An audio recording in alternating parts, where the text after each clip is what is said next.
भक्ति सिद्धांत सरस्वती ठाकुर गोस्वामी महाराज श्रील प्रभुपाद की अनंत कोटि वैष्णववृंद की राधा कृष्ण ग्रंथराज श्रीमद् भागवतम की गौर प्रेमानंद की।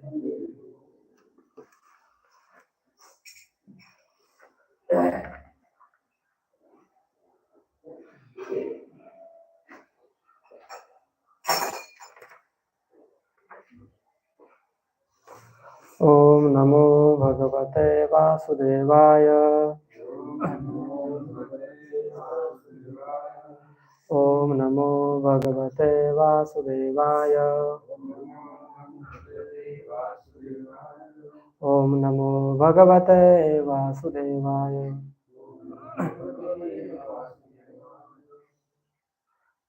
स्कंद 2 अध्याय 2 श्लोक संख्या 33।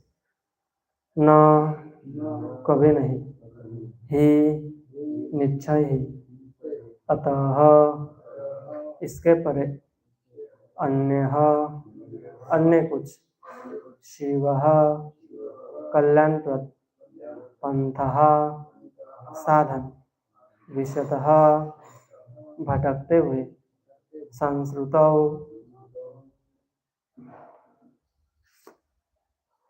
भौतिक जगत में, यह इस जीवन में, वासुदेवे भगवान वासुदेव कृष्ण में,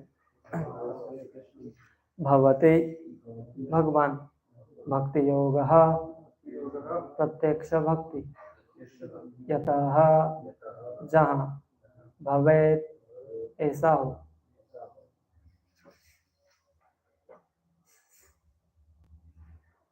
न हेतोन्य शिवः पंथा विशतः संस्कृता विह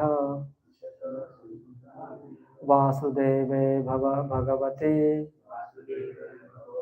भक्ति योग यतो भवेत्।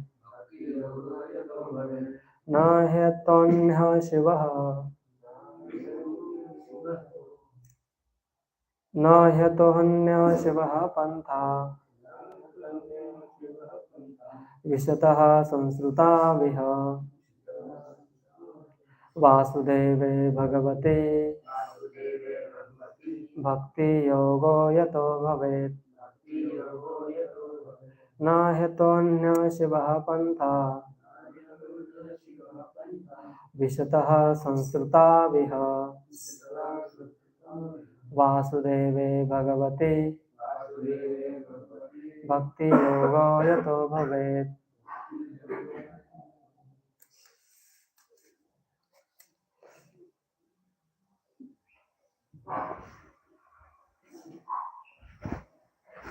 न यतोन्यः शिवः पंथा यतोन्यः शिवः पंथा विशतः संस्कृता विह वासुदेवे भगवती भक्ति योगो यतो भवेत्। यतोन्यः शिवः पंथा शिवः पंथा विशतः संस्कृता विह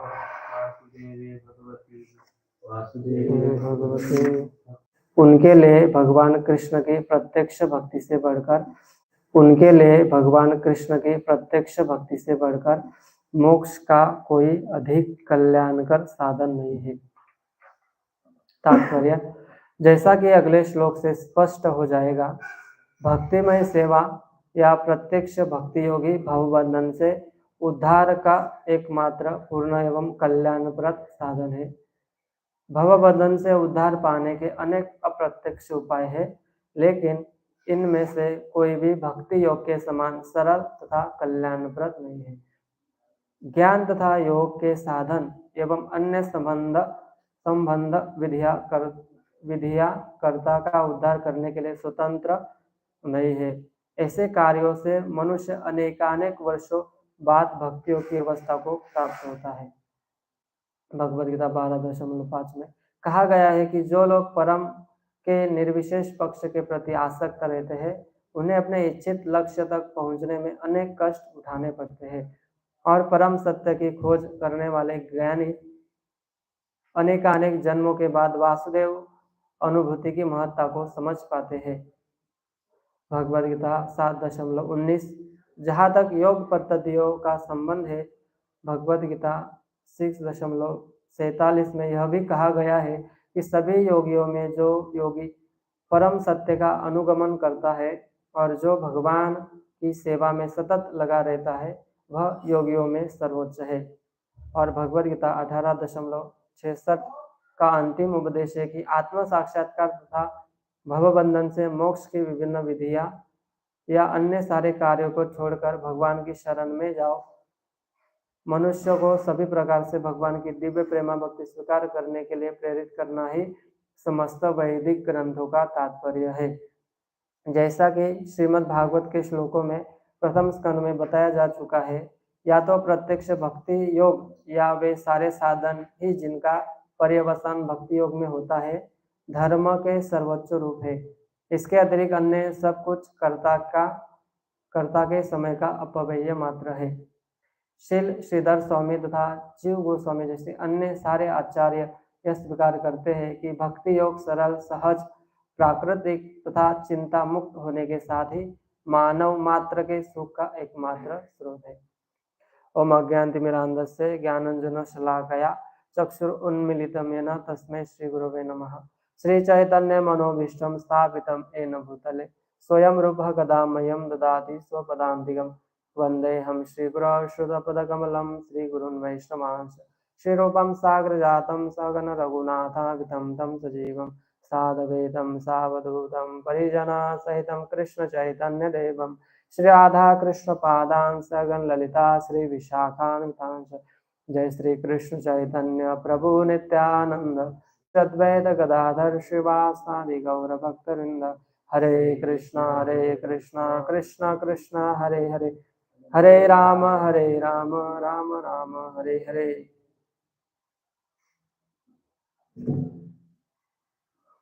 हरे कृष्णा। न हेतोन्य शिवः पंथा विशतः संस्कृता विह वासुदेवे भगवती भक्ति योगो यतो भवेत्। तो इस अध्याय का शीर्षक है हृदय में भगवान, और हम चर्चा करते आ रहे हैं कि कैसे एक योगी आत्म साक्षात्कार की ओर अग्रसर होता है और उसमें ही वो क्रमिक पद्धति से वो आगे बढ़ना चाहता है। और बाद में हम देखें कि कैसे कृत्रिम पद्धति से बढ़कर कौन सी पद्धति जो आज के जो श्लोक में यहाँ पर वर्णन हुई है, कि यहाँ पर कहा गया है कि ये जो हम पिछले श्लोक में भी देखें कि हे महाराज परीक्षित, आप इतना जान ले कि मैंने आपको समुचित जिज्ञासा के प्रति जो भी वर्णन किया है वह वेदों के कथनानुसार है और वही सनातन सत्य है। इसे साक्षात भगवान कृष्ण ने ब्रह्मा से कहा था, क्योंकि वे ब्रह्मा द्वारा समुचित रूप से पूजे जाने पर उनसे प्रसन्न हुए थे। तो पिछले जो श्लोक था उसमें ये स्थापित हुआ है कि कैसे भगवान ने जो भी हमें प्रदान किए हैं ग्रंथ, वो सनातन सत्य है, एब्सोल्यूट ट्रूथ, वो सनातन सत्य है। और उन्होंने जब ब्रह्मा जी ने भगवान को संतुष्ट किया, उसके बाद ही भगवान ने उनको वो ज्ञान प्रदान किया है। और आज के जो इस श्लोक में है कैसे भक्ति योग ये पद्धति कैसे शिव का मतलब कल्याणप्रद, कैसे सभी जीवात्माओं के लिए कल्याणकारी मार्ग है भक्ति योग। तो इनका वर्णन यहाँ पर है। और प्रभुपाद जी तात्पर्य में ये वर्णन करते हैं कि अन्य सारे जो भी विधियां है, ज्ञान मार्ग है, कर्म योग, ज्ञान योग, ध्यान योग, इन सारी विधियों से कैसे भक्ति योग बढ़कर है। और यहाँ पर कहा है कि भक्ति योग सरल, सहज, प्राकृतिक तथा चिंता मुक्त होने के साथ ही मानव मात्र के सुख का एकमात्र स्रोत है। तो यहाँ पर इस श्लोक का अनुवाद है, जो लोग भौतिक विश्व में भटक रहे हैं उनके लिए भगवान कृष्ण की प्रत्यक्ष भक्ति से बढ़कर मोक्ष का कोई अधिक कल्याणकर साधन नहीं है। तो हमने इस श्लोक में स्पष्ट रूप से ये कहा गया है कि भगवान की भक्ति के अलावा जीव को वास्तविक मुक्त होने के लिए अन्य कोई साधन नहीं है भक्ति के अलावा। तो हम देखते हैं कि अलग अलग लोग अलग अलग तरह से भगवान की उपासना करने का प्रयास करते हैं, और शास्त्र में भी कहा है कि ऐसे अध्यात्मवादी 3 तरह के होते हैं। वदंती तत्वविदस्तत्वम ब्रह्मेति परमात्मेति भगवान इति शब्दते, कि ऐसे 3 तरह के लोग हैं। जो एक ब्रह्मेति, जो एक ब्रह्म साक्षात्कारी है, परमात्मेति जो परमात्मा का साक्षात्कार करते हैं, और तीसरे है भगवान इति शब्दते। तो ये 3 तरह के लोग जो आध्यात्म की और अग्रसर होते हैं, तो ये 3 तरह के लोग होते हैं। जो पहला स्तर है ब्रह्मेति, वो क्या है? जब एक साधक इस अवस्था तक पहुंचता है कि वो ब्रह्म का साक्षात्कार कर पाता है।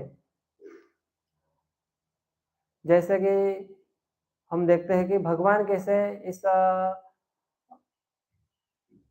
ब्रह्मांड में अलग अलग तरह से फैले हुए हैं। अलग अंडानुतरस्तम परमाणु चयानुतरस्तम, और वो एक जान पाता है कि भगवान है, ये ऑटोमेटिक ये जगत कार्य नहीं करता है, इसके लिए कोई शक्ति है कि ये जो कार्य करती है। तो वो ब्रह्म साक्षात्कार वाले होते हैं। और जो योगी लोग होते हैं वो परमात्मा का साक्षात्कार करते हैं अपने हृदय के अंदर। हृदय में वो भगवान है, भगवान परमात्मा रूप में हर एक जीव के हृदय में बैठे हुए हैं, और वो वही सब कुछ चलाने वाले हैं, ये योगी लोग जानते हैं। और वो अपने अंदर परमात्मा का ध्यान करते हैं। ऐसा नहीं कि किसी निराकार वस्तु के ऊपर वो ध्यान करते हैं। यहाँ पर शास्त्र में कहा है कि ऐसे योगी भगवान के जो परमात्मा, जो एक अंश है परमात्मा, जो क्षीरोदकशाही विष्णु का अंश है, उनके ऊपर वो ध्यान करते हैं। तो उनका भी शास्त्र में रूप दिया है, कैसे वो कमल पुष्प के ऊपर खड़े हैं, उनके हस्त कमल में कैसे पद्म फूल, शंख, चक्र, गदा, पद्म है, और उनका जो मुख मंडल कैसे कमल के समान है, उनका हास्य कैसे स्मित उनके हास्य है। तो ऐसे भगवान विराजमान है। तो ऐसे विराजमान भगवान जो देख पाते हैं योगी लोग, इसलिए उनको संतुष्टि प्राप्त होती है, इसलिए वो ध्यान में टिक पाते हैं। तो हम देखें कोई ऐसे वस्तु के ऊपर हम ध्यान नहीं कर सकते जो डेड हो, जो मृत वस्तु हो उसके ऊपर हम ज्यादा समय ध्यान नहीं लगा पाएंगे। जो कोई जीवित ना हो तब तक हम वास्तविक उसमें से आनंद नहीं आएगा, क्योंकि आत्मा पूर्ण रूप से सच्चित और आनंदमय है। और इसलिए जब आत्मा को संतुष्टि तभी होती है जब उसके कांटेक्ट में उसके संबंध में कोई सच्चित आनंद रूप वाली कोई वस्तु हो, तभी उसे आनंद प्राप्त होता है। और योगी लोग वो भी सच्चित आनंदमय उनकी आत्मा है, और भगवान पूर्ण रूप से सच्चित आनंदमय स्वरूप है, और वो देख पाते हैं वो अंदर, इसलिए उनसे वो जो आनंद प्राप्त होता है, इस कारण से वो तपस्या में लंबे समय तक लगे रह पाते हैं। लेकिन कमी क्या है योगियों में? कमी क्या है? तो योगियों में कमी यही होती है क्योंकि जो जीव का जो स्वाभाविक धर्म है, जीवेर स्वरूप है कृष्ण नित्य दास, वो तो है, लेकिन हम दास है तो दास का कर्तव्य होता है स्वामी की सेवा करना। तो वो सेवा का अभाव वहां पर होता है। हालांकि एक मानसिक सेवा वो है, लेकिन फिर भी आत्मा निष्क्रिय नहीं है, हमेशा से वो सक्रिय है। इसलिए वो सक्रिय अवस्था में जब तक हम नहीं लगा पाते, तब तक ऐसा ध्यान भी हमें वास्तविक आनंद नहीं दे पाता और एक लंबे समय तक हम ऐसे स्थिति में बने नहीं रह सकते। इसलिए कहा जाता है कि योगी लोगों का भी एक समय में पतन हो सकता है। आरुण्य कृच्छेन कर परम पदम पतंती अधः, कि वो ऐसी स्थिति पर बहुत ही ऊंचे स्थिति पर वो पहुंच जाते हैं, लेकिन फिर भी एक समय ऐसा आता है कि उनको वहां से उनका पतन हो सकता है। हम होते हुए भी हमने शास्त्रों में ऐसे अनेक उदाहरण है, ऐसे हुआ है। तो इसलिए प्रभुपाद जी यहाँ पर भक्ति योग का वर्णन करते हैं कि भक्ति योग एक ऐसी विधि है जिसमें ना कोई ज्यादा श्रम करना है, ना कोई आपको बहुत ही कठिन तपस्या का पालन करना है। ऐसा कुछ भी भक्ति योग में निहित नहीं है, ये सरल है। इसलिए प्रभुपाद जी लिखते हैं कि यहाँ पर आचार्यों का वर्णन भी देते हैं, श्रीधर स्वामी, जीव गोस्वामी, इन सबों ने स्वीकार किया है कि भक्ति योग क्या है, सरल है, सहज है, प्राकृतिक तथा चिंता को मुक्त करने वाला और एकमात्र सुख का एकमात्र स्रोत है। तो यहाँ पर हम देखते हैं कि ये भक्ति योग क्या है, बहुत ही सरल है। और भगवद गीता में भी कहा है कि राज विद्या राजगुह्यम पवित्रम इदम उत्तमम प्रत्यक्ष अवगमम धर्मम सुसुखम कर्तुम अव्ययम। कि ये जो भगवद गीता, ये जो भक्ति योग मार्ग है, वो क्या है, सभी विद्याओं का वो राजा है, यानी सभी योगों में सभी सर्वश्रेष्ठ है। योगिनाम अपि सर्वेषाम मदगते अंतरात्मनः भजते भजते योमाम समय युक्त तमो मतः।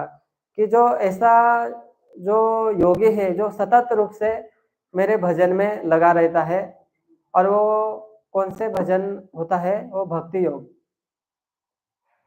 वो भक्ति योग के भजन में सतत रूप से योगी लगा रहता है। यहाँ पर प्रभुपाद जी इस श्लोक के जो भगवद गीता के तात्पर्य में इसमें लिखते हैं कि भक्त, वहां पर प्रभुपाद जी योगी योग का वर्णन नहीं करते, वो भक्त का वर्णन करते हैं कि ऐसा भक्त जो सतत रूप से भक्ति में लगा रहता है, ऐसा ही योगी वास्तविक, भगवान कहते हैं कि ऐसा ही योगी वास्तविक सर्वश्रेष्ठ है सभी योगियों में। तो हमें ये पता चलता है। और ये मार्ग कैसा है, ये सुखमय मार्ग है, और हम इसके ऊपर चलेंगे तो भगवद गीता में कहते हैं कि सुसुखम कर्तुम अव्ययम। जब हम प्रत्यक्ष अवगमम धर्मम सुसुखम कर्तुम अव्ययम, जब हम इस विधि के ऊपर चलेंगे तो धीरे धीरे हमें ये प्राप्त होगा कि हमें इससे सुख की अनुभूति हो रही है। तो हम देखते हैं कि बहुत सारे जो भक्त है, उन्होंने भक्ति योग का मार्ग अवलंबन किया और इस मार्ग के ऊपर चले, और उन्होंने ये अनुभव किया कि ये ही वास्तविक सभी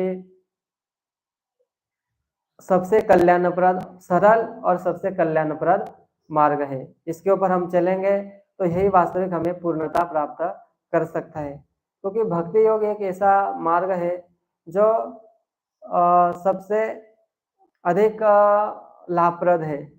और ये क्या है, कर्मयोग ज्ञान योग से क्या है, ये पूर्ण रूप से मुक्त है। जो कर्मी जो कर्मयोग में जो लगे हुए होते हैं, हालांकि योग करते हैं, लेकिन उनका उसमें कोई ना कोई लाभ की अभिलाषा होती है। वास्तविक वो पूर्ण रूप से निष्काम कर्मयोग नहीं कर पाते, और ज्ञानी भी होते हैं तो ज्ञान तक ही सीमित रहते हैं। उनको ये पता चलता है कि ये जगत भगवान चलाते हैं और सभी कुछ भगवान नियंत्रण करते हैं, तो वो ज्ञान तो ले लेते हैं, लेकिन उस ज्ञान लेने के बाद जब ये अनुभव होता है कि मैं भगवान का नित्य सेवक हूँ, और सेवक होने के कारण मेरा ये अभी कर्तव्य है कि मैं भगवान के लिए कुछ सेवा कर सकूं। तो इसका अभाव ज्ञानियों में होता है। तो भक्ति क्या है? भक्ति ज्ञान और कर्म से क्या है? पूर्ण रूप से क्या है? मुक्त है। ज्ञान कर्म अनावृतम। और हमें भी जब हम भक्ति योग का अवलंबन करते हैं तो हमें भी ऐसे जो कर्म और ज्ञान के मिश्रण से अपने आप को पूर्ण रूप से हमें मुक्त करना चाहिए। और वास्तविक जो भगवान यहाँ पर जिस भक्ति का वर्णन करते हैं, क्योंकि हम देखते हैं भगवद गीता में अलग अलग तरह से भक्ति योग का वर्णन हुआ है। सततम नित्य युक्तानाम, सततम, हाँ, हमेशा से हमें लगे रहना चाहिए।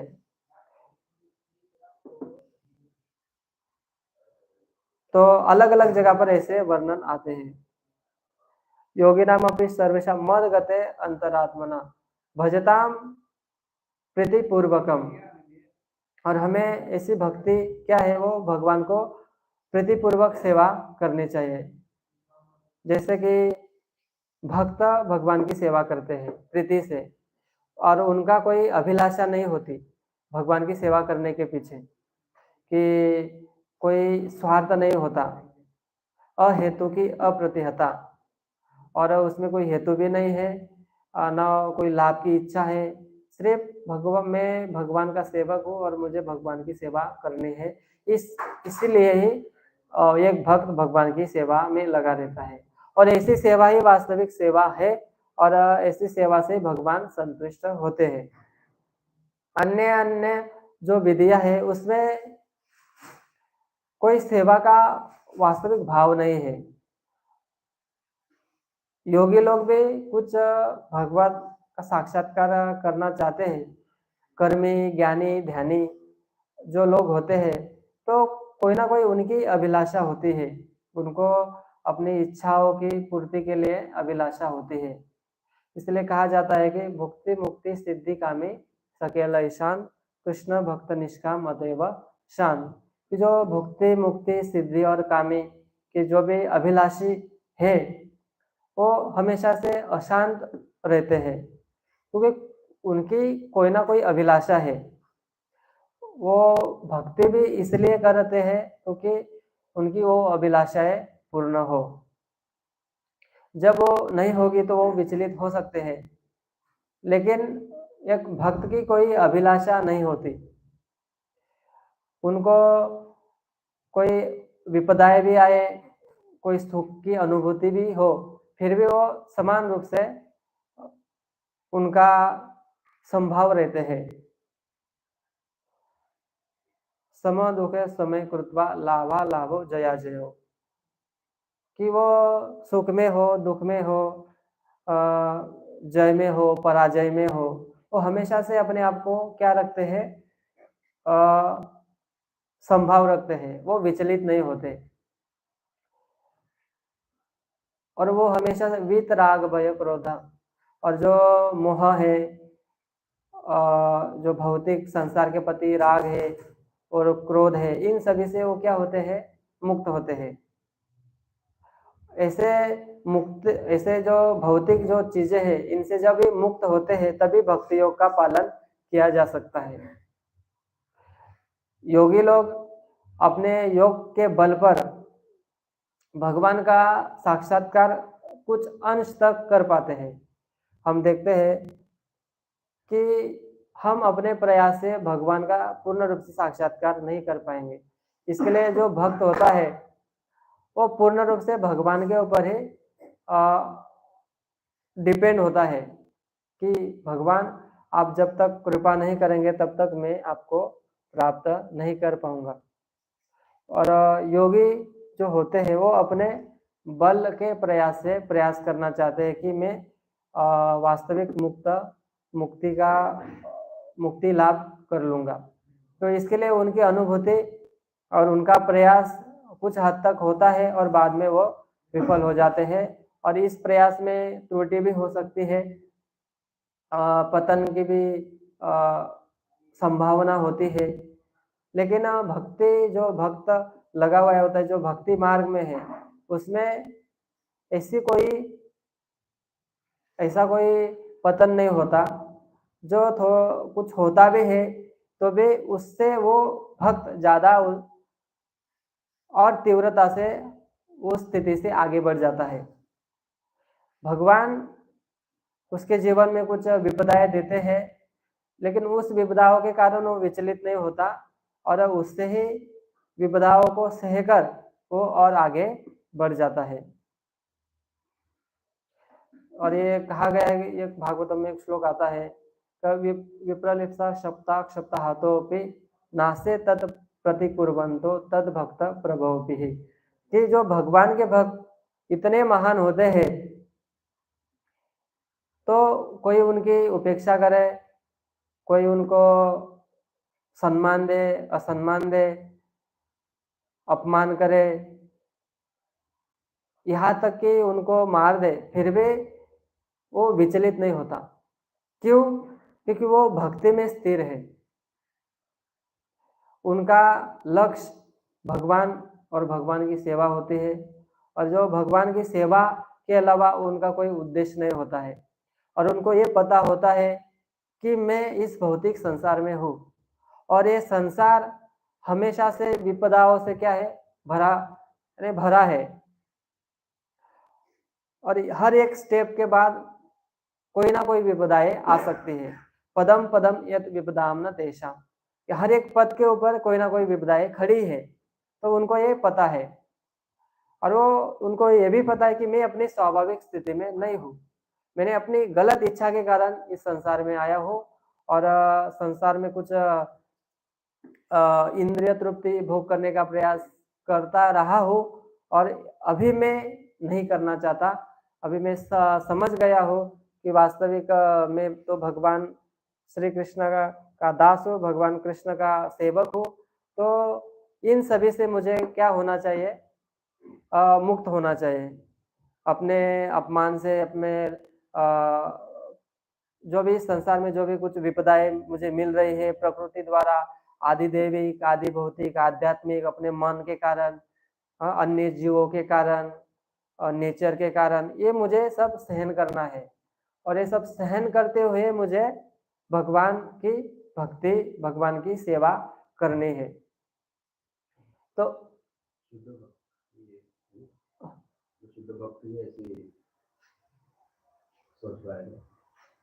हाँ, तो क्योंकि भक्त का अर्थ ही शुद्ध भक्त होता है। और हालांकि कहा जाता है कि साधारणतः यहाँ पर जो भक्त कहते हैं तो वो हालांकि भक्त के 3 कैटेगरी है, कनिष्ठ, मध्यम और उत्तम। लेकिन जनरल भक्त का अर्थ ये होता है कि वो ऐसी सोच अपने माइंड में रखते हैं, क्योंकि जो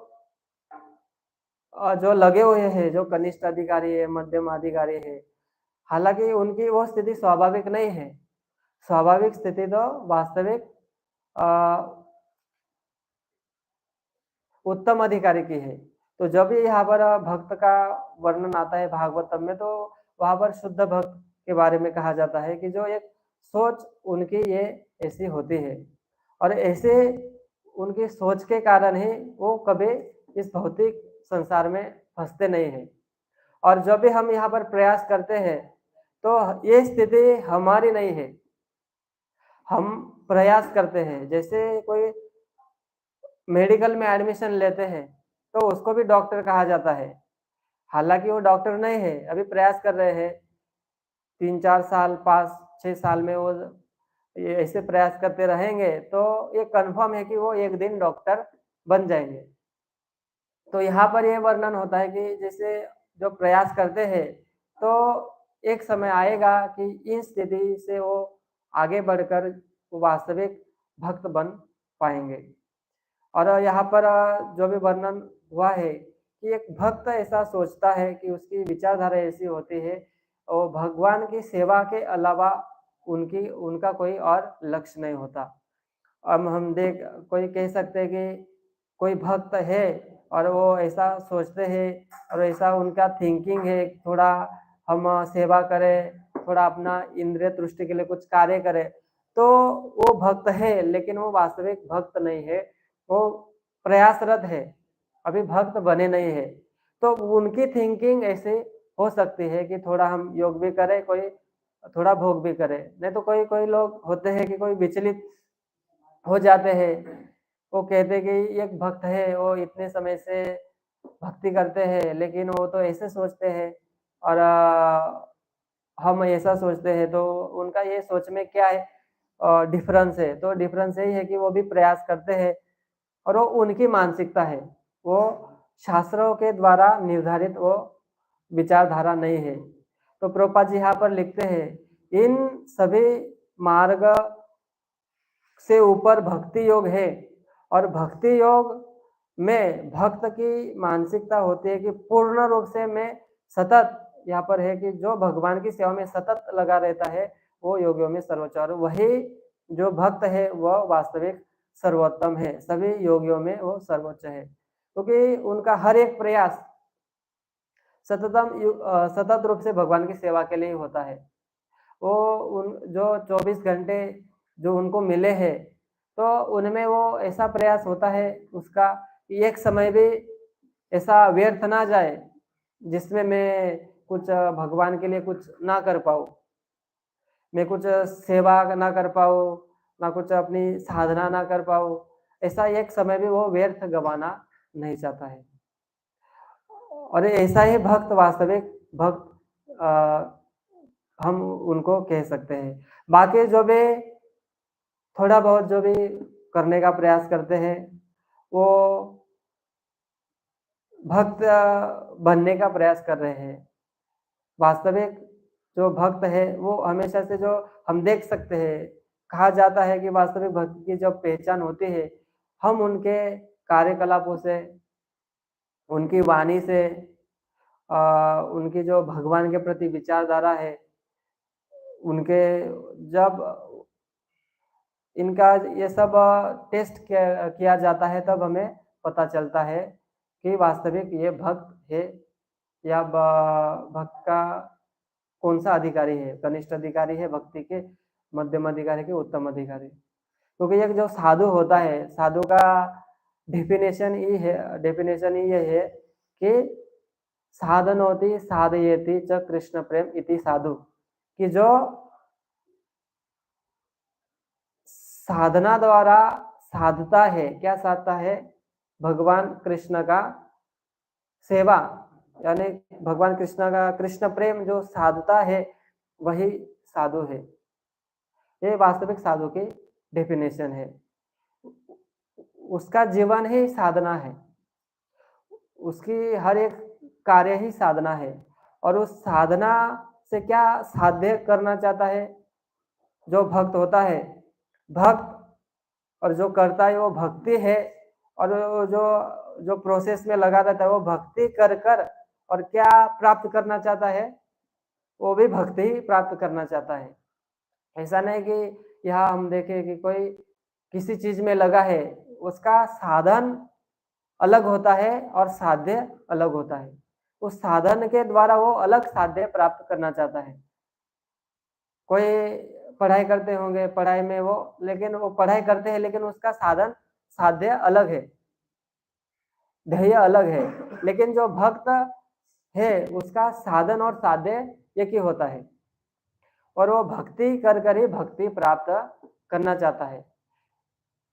लेकिन इसमें यह है कि जब शुरुआत में जब उसकी भक्ति क्या है, वैदिक साधना भक्ति, शुरुआत में वो क्या है, कौन सी साधना भक्ति में लगा रहता है कि जो विधि विधानों द्वारा, कि शास्त्र में कुछ विधि विधान दिए हैं, उसके द्वारा वो भक्ति करने का प्रयास करता है, और इसके द्वारा ही वो यहाँ तक पहुंचने का प्रयास करता है कि वो रागात्मिका भक्ति तक आगे बढ़ने का प्रयास करता है, कि ऐसी भक्ति प्राप्त करना चाहता है, भक्ति प्राप्त करना चाहता है, लेकिन ऐसी जिसमें कोई विचलन ना हो, स्पॉन्टेनियसली वो भक्ति में लगा रह सके। उसके लिए कोई अलग से कोई नियम लगाने ना पड़े। जो भक्त होते हैं, शुद्ध भक्त तो है, उनके लिए कोई ये कहना नहीं होता कि आप ये ये करिए वो करिए, हाँ आपका ऐसा आपका शेड्यूल होना चाहिए, क्योंकि उनका जीवन ही वास्तविक भक्ति होता है। इसलिए हम देखते हैं कि जब उन्नत भक्त होते हैं तो वो हमेशा से उनका सुबह उठने से लेकर रात सोने तक उनका वो जो भी कार्य होता है वो भक्ति है। हमें ऐसा लग सकता है कि वो भी उठते हैं, वो भी सामान्य लोगों की तरह ही कार्य करते हैं, प्रसाद लेते हैं, कुछ कार्य करते हैं, प्रीचिंग करते हैं या वह कुछ करते हैं, लेकिन और एक सामान्य लोग भी जा उठते हैं, बाहर जाते हैं कुछ काम करने के लिए। इसमें डिफरेंस क्या आता है? इसमें डिफरेंस यही है कि जो कर्मी का उद्देश्य अपने इंद्रिय तृप्ति है या अपने परिवारजनों की इंद्रिय तृप्ति होती है, और भक्त का उद्देश्य भगवान की इंद्रिय तृप्ति होती है। डिफरेंस सिर्फ इतना ही है। जब जो कर्मी है, जो अभक्त है, वो अपनी इंद्रिय तृप्ति चाहता है, और जो भक्त होता है वो भगवान के इंद्रियों की तुष्टि करना चाहता है। आत्मेन्द्रिय प्रीति वांछा तारे बले काम, कृष्ण इंद्रिय प्रीति इच्छा धरे प्रेम नाम। जब वो जीव आत्म इंद्रिय जो अपनी जो उसको इंद्रिया मिली है उसकी तृप्ति चाहता है, या इससे जो बाय प्रोडक्ट है जैसे पुत्र है, या फिर उसके संबंध में जो पत्नी है, इस शरीर के संबंध में जो परिवार है और समाज है, देश है, तो इनकी इंद्रिय तृप्ति चाहता है जीव, तब उसे क्या कहते हैं? तारे बल्ले काम। तो उसको काम कहा जाता है। और ऐसे काम से क्या उत्पन्न होता है? क्रोध उत्पन्न होता है। कामात क्रोधो भी जायते, और क्रोध से लोभ मोह, फिर उसकी बुद्धि भ्रष्ट हो जाती है, फिर वो विनष्ट हो जाता है। और अलग है क्या है? जो भगवान की इंद्रिय को तुष्ट करता है, हालांकि एक्टिविटी सेम ही है, एक अपनी इंद्रिय की तुष्टि और भगवान की इंद्रिय की तुष्टि, और एक होते हैं वो भगवान कहते वैसे करते हैं, और दूसरे होते हैं वो अपना मन क्या कहता है वैसे करते हैं, या फिर अपना समाज क्या कहता है वैसे करते हैं, या फिर अपने घर वाले, अपनी पत्नी, अपने पुत्र क्या कहते हैं वैसे कार्य करते हैं। वो आत्म इंद्रिय हो गया, वो देहात्म बुद्धि हो गई। तो ऐसे कार्यों से जब जीव निकलता है, जब वो ये कुछ समझता है कि मैं कैसे भगवान का अंश हूँ, और जब ये शास्त्र के द्वारा वो क्या होता है, अपने आप को ढालता है शास्त्रों के नियमों के द्वारा। जो भी शास्त्र में कहा है कि यह शास्त्र विधि मुस्तजे वर्तते काम कारता न संसिधिम अवापनोति न सुखम न पराम गतिम। जो शास्त्र की अवहेलना करते हैं, ना उनको सिद्धि, ना सुख, ना परम गति मिलती है। तो भगवान भी भगवत गीता में कहते हैं। या फिर अपने मन से भक्ति करना चाहते हैं, स्मृति स्मृति स्मृति पुराणादि 5 रात्रि की विधि बिना एकांत की हरेर भक्ति उत्पात एवं कल्पते। कि जो स्मृति जो भी शास्त्र के विधि विधानों के द्वारा जो भी भक्ति हमें प्रदान की है, इसके विपरीत जब जीव भक्ति के नाम पर कुछ कार्य करता है, तो ऐसी भक्ति को क्या कहा जाता है? ये ऐसी भक्ति उत्पात ही मचाएगी, वो वास्तविक कल्याणकारी नहीं होगी। वास्तविक जीव का कल्याण नहीं होगा, जो कृष्ण प्रेम प्राप्त होना चाहिए।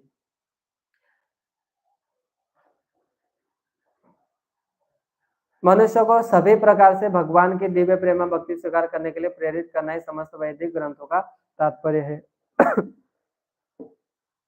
तो यहाँ पर कहा गया है कि सभी वैदिक ग्रंथों का तात्पर्य क्या है? भगवान की दिव्य प्रेमा भक्ति को प्रेमा भक्ति का स्वीकार करने के लिए प्रेरित करना। तो जो भी वर्णाश्रम है, वर्णाश्रम भी क्या है? वर्णाश्रम में भगवान की भक्ति करने के लिए प्रेरित करने के लिए ही है, क्योंकि वर्णाश्रम में भी सेंटर पॉइंट भगवान विष्णु ही होते हैं। वर्णाश्रम चारवतान पुरुषन परम पुना विष्णु आराधते पंथा नान्य तत्वोषण कारण। ये कहा गया है कि वर्णाश्रम का उद्देश्य ही क्या है? भगवान विष्णु की तुष्टि है। जब कोई कहते हैं कि हम वर्णाश्रम में लगे हैं, लेकिन उनका उद्देश्य भगवान विष्णु की संतुष्टि नहीं है, तो वो भी वास्तविक श्रम ये वही केवलम, वो वास्तविक भक्ति नहीं है। तो भी हम भी कुछ भी यहाँ पर जो भी कार्य करें, तो हमारा भी जीवन का लक्ष्य भगवान नहीं है, तो वो कार्य भी क्या है, श्रम है। हालांकि कहा जाता है कि जो एक कर्मी है, कर्मी अपने लिए कुछ नहीं करता, अपने इंद्रियों के लिए भले ही कुछ ना करे, लेकिन वो अपने परिवार जनों की इंद्रिय तृप्ति के लिए बहुत कुछ करता है। अपने लिए कुछ कमाएगा नहीं, कुछ खाएगा नहीं, अपने लिए बहुत ही कम आवश्यकताएं प्रदान करेगा शरीर के लिए भी, लेकिन वो अपने इन परिवारजनों के लिए बहुत मेहनत करता है। तो शास्त्र में कहा गया है कि उसको भी नरक जाना पड़ता है। हालांकि ऐसे लोग कह सकते हैं हम तो पूर्ण रूप से पाप नहीं किए हैं, कुछ भी पाप नहीं किए हैं, हम तो सिर्फ अपने परिवार के भरण पोषण के लिए ही कार्य किए हैं, तो हमें ऐसा अन्याय क्यों हमारे साथ हुआ। ऐसे लोगों को भी भगवान ने जो ऐसी सिस्टम बनाई है, जो यमराज जिसके अधिष्ठाता है, तो इन जगह पर क्यों जाना होता है, ऐसा अन्याय हमारे साथ क्यों होता है। तो इसलिए होता है क्योंकि जो मनुष्य जीवन में भगवान ने इस बॉडी को ही ऐसा एक पर्पस बनाया है, इस मनुष्य शरीर का। जब जीव इस मनुष्य शरीर मिलकर उसके जो भी वास्तविक इस शरीर का जो उद्देश्य पूर्ति नहीं करते, ऐसे लोगों को भी भगवान क्या कहते हैं, ऐसे लोगों को भी भगवान पनिशमेंट देते हैं। वो जो लोग अपने इंद्रियों को संतुष्ट करते हैं, उनके लिए भी पनिशमेंट देते हैं, क्योंकि उन्होंने अपने शरीर का दुरुपयोग किया है। शरीर का दुरुपयोग वो क्योंकि उन्होंने अगले जन्मों में भी बहुत सारे जन्मों में शरीर का दुरुपयोग किया है, और इस जीवन में कहा जाता है कि दुर्लभ सुदुर्लभ जो मनुष्य शरीर है, क्या है, दुर्लभ और सुदुर्लभ है। और ऐसे दुर्लभ मनुष्य शरीर को क्या करते हैं हम, ऐसे ही व्यर्थ की चीजों में, जो आहार निद्रा भय और मैथुन में क्या करते हैं, व्यर्थ में ही इसको नष्ट कर रहे हैं। तो ऐसे लोगों को भी नरक की ओर जाना होता है। तो हमें ये समझना चाहिए कि कैसे इन सारे ग्रंथों का लक्ष्य भगवान की सेवा है, और जो कोई इन सारे ग्रंथों को पढ़कर भगवान की भक्ति की ओर अग्रसर नहीं होता, वो भी क्या है, मूर्ख है।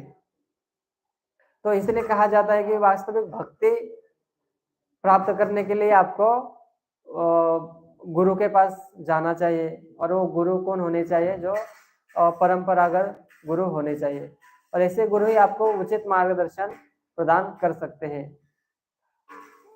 तस्मात् गुरु प्रपद्येत जिज्ञासु श्रेय उत्तमम, कि ऐसे इसलिए किसलिए कि जिसको पता चल गया कि इस संसार में दुख है, और मुझे वास्तविक जीव इस संसार में मैं बंधा हुआ हूँ, मुझे निकलना है, तो तस्मात् इसलिए फिर उसको गुरु के पास जाना चाहिए। तो गुरु क्या करेंगे, गुरु उनको उपदेश देंगे कि कैसे आप फंसे हुए हो और आप कैसे मुक्त वास्तविक हो सकते हो। बताया भागवत के श्लोकों में बताया जा चुका है कि प्रत्यक्ष भक्ति योग या वे सारे साधन ही जिनका पर्यावसन भक्ति योग में होता है, धर्म के सर्वोच्च रूप है। इसके अतिरिक्त अन्य सुख कुछ कर्ता के समय का अपयोग मात्र है। तो यहाँ पर कहते हैं कि अन्य सब जो कुछ भी है वो केवल श्रम ये वही केवलम। हम कितना भी श्रम कर ले, भक्ति ना करें, हम कितना भी अपने इंद्रियों को तुष्टि के लिए या अपने परिवार के भरण पोषण के लिए ही कार्य करें और भक्ति को कॉम्प्रोमाइज करें, तो यहाँ पर कहा गया कि वो श्रम ये वही केवलम। हम जितना ही भक्ति करते हैं उतना ही हमारा वास्तविक कल्याण हो रहा है।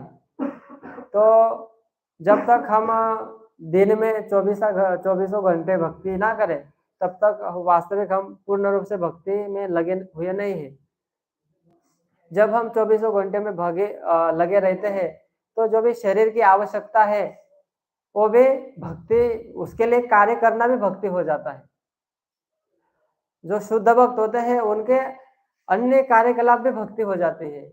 उनका रात को सोना भी भक्ति हो जाता है और उनका दूसरों के साथ बातचीत करना वो भी भक्ति हो जाता है। वो समाज में जो भी कुछ करते हैं वो सब भक्ति योग कहलाता है। और जो योगी लोग, जो या कर्मी, जो भोगी लोग होते हैं, उनका सब कुछ जो कार्य करना है क्या हो जाता है, वो भी भोगी हो जाता है।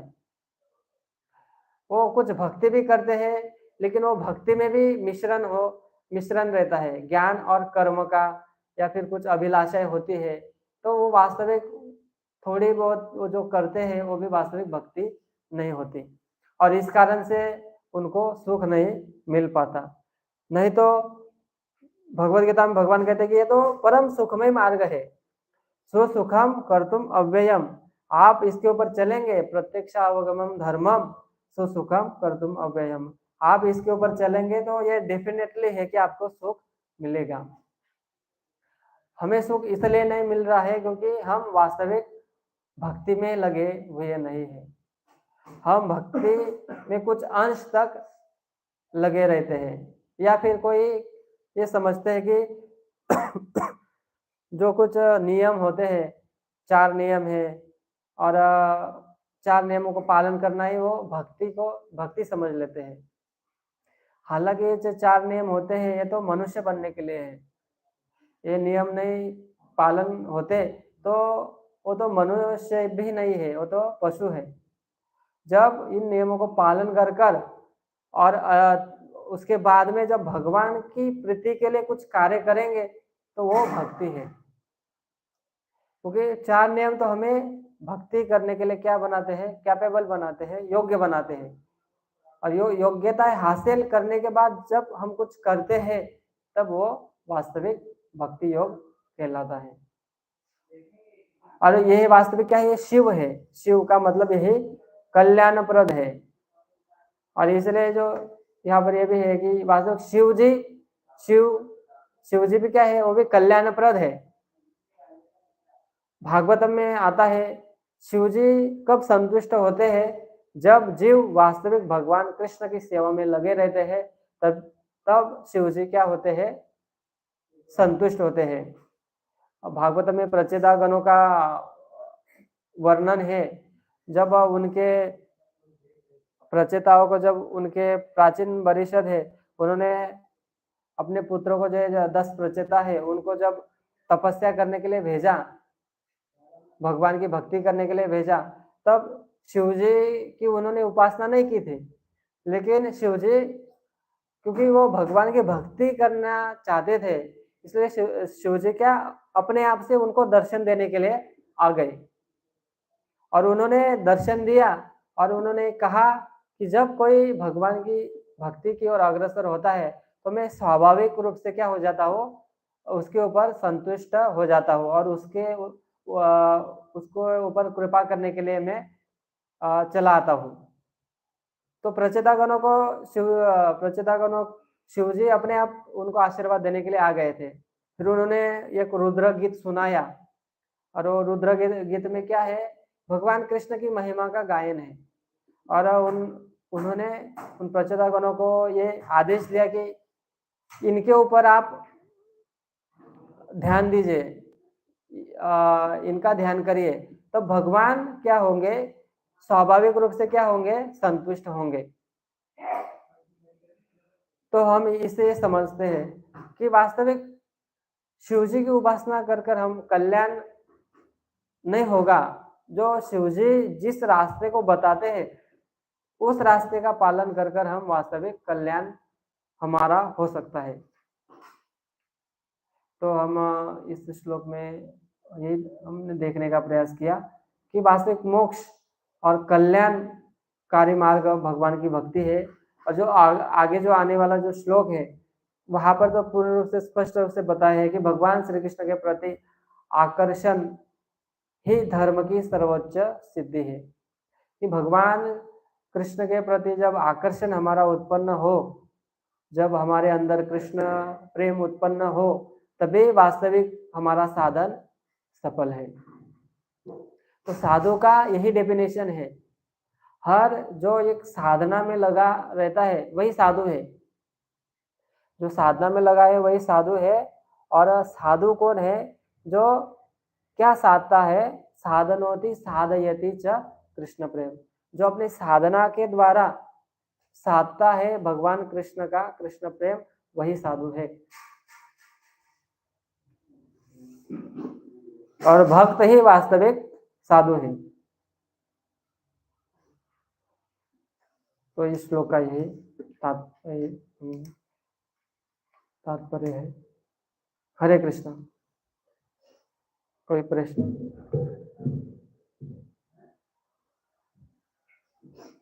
ग्रंथराज श्रीमद् भागवतम की जय। श्रील प्रभुपाद।